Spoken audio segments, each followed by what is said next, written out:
Good evening. I'm Juliette Goodrich. And I'm Brian Hackney. We begin with the fire in Contra Costa County. Drivers on Highway 4 passing by this huge fire, an incredibly large plume of smoke filling the sky.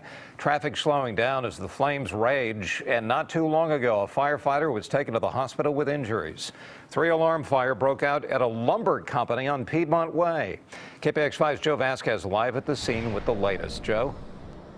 Brian, behind me, you can see, Brian, some activity here. They are still on the scene. That is a firefighter high atop a ladder truck, dousing the flames of a large fire at its peak that could be seen for miles around. Black sky. It was purely black. Within the black clouds, low from the ground, and just keep rising and rising and rising. Will Turner was on a rare date with his wife, Rose, when he saw the plume of smoke. He was worried it was getting close to his house. My initial fear was that I wasn't coming home tonight and I wasn't going to get to work on time tomorrow. In fact, it turns out one firefighter was hurt, smoke inhalation. He was rushed to the hospital. But firefighters arrived quickly before the flames could get anywhere near the neighborhood. The Piedmont Lumber Company caught fire around 2:30 this afternoon.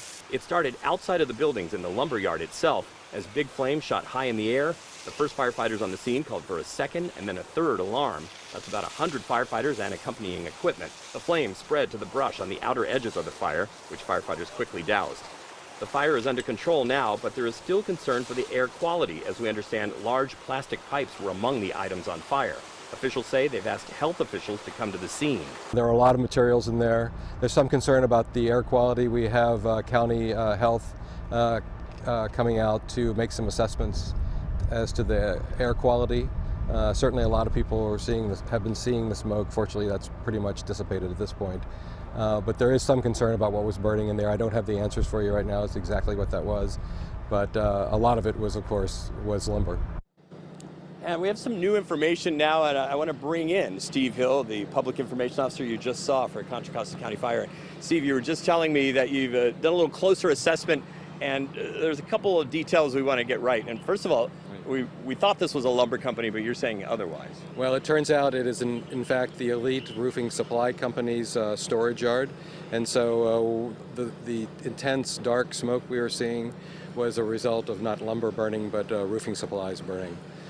Okay, and secondly, in terms of the origin of the fire, we believed, or you guys believed and told us earlier, that it started inside the yard, but now you're saying it was on the other side of the fence. That's exactly right. We responded to a fire in the supply yard itself, and our investigators have been on scene throughout the entire fire. They've gotten inside now, and they've determined unequivocally that the fire actually started outside the property in a homeless encampment to the north of the supply yard and burned into the supply yard.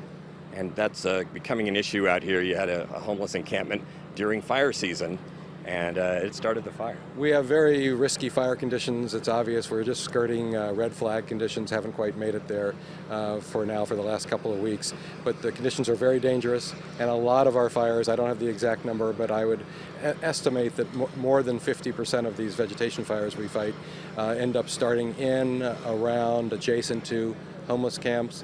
Sometimes they harmlessly burn grassy fields. Sometimes they get into businesses, and they can get into homes, as they did here today.